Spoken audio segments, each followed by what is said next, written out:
Hi, I'm Patrick from Katoomba Camera House, and I'm here with Steve, who's been running this camera store for 25 years in Katoomba, and he's been running the landscape photography workshops here for some time now. So I'm here to just grab some tips off you, Steve, about taking my landscape photography to the next level. So what's the first tip that you have for me? Same as macro, light. It is all about the light. And when we look at photography, really there's 4 aspects of light that we have to be concerned with, but with landscape there's a 5th element of light. The first 4 that go with any photography are the quantity of light, the quality of the light, whether it's hard or soft, the direction of the light, and the color of the light. With landscape we need something else. It's called luck. Yep, okay. So obviously we can't control all of those aspects of light directly. The only thing we can do is change, if we want to change the color of light, then we need to change the time of day that we're shooting. And traditionally landscape work is done early morning, so you've got to, summertime especially, you've got to be prepared to get out of bed at 3:30 in the morning, because the idea is you get on site at least 1 hour before the sun comes over the horizon. Otherwise you miss out on something called the blue hour and then the golden hour. They are the magic times for doing landscape work. And conversely, at the other end of the day, you also have those periods too, but usually morning is better because the light is clearer. So the earth hasn't warmed up, you don't have a lot of atmospheric and dust-laden atmosphere to shoot through.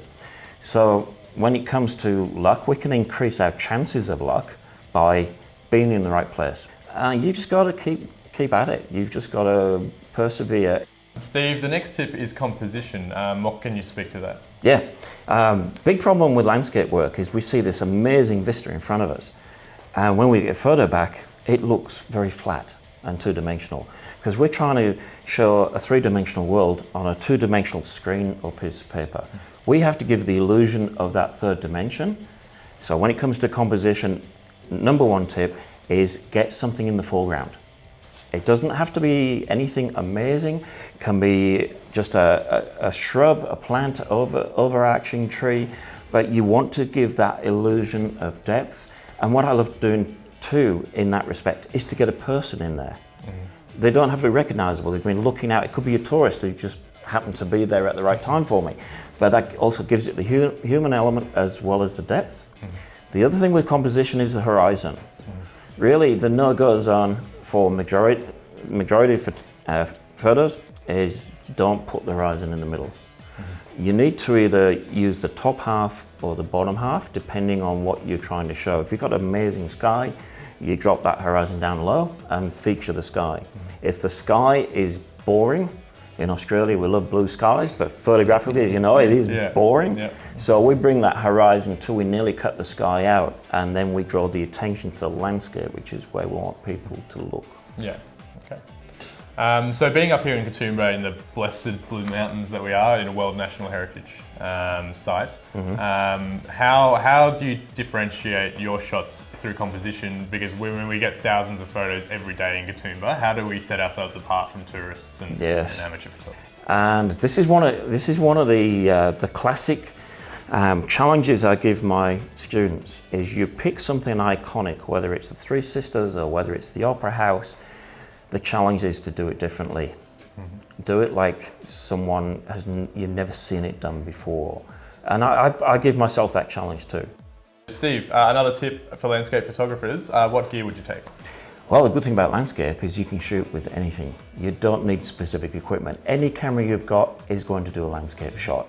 You can certainly improve your creative effects by the use of filters, graduated filters. I tend to use a lot of very dark filters to give me long exposures. So I can do up to a 5-minute shot in broad daylight using really dark filters.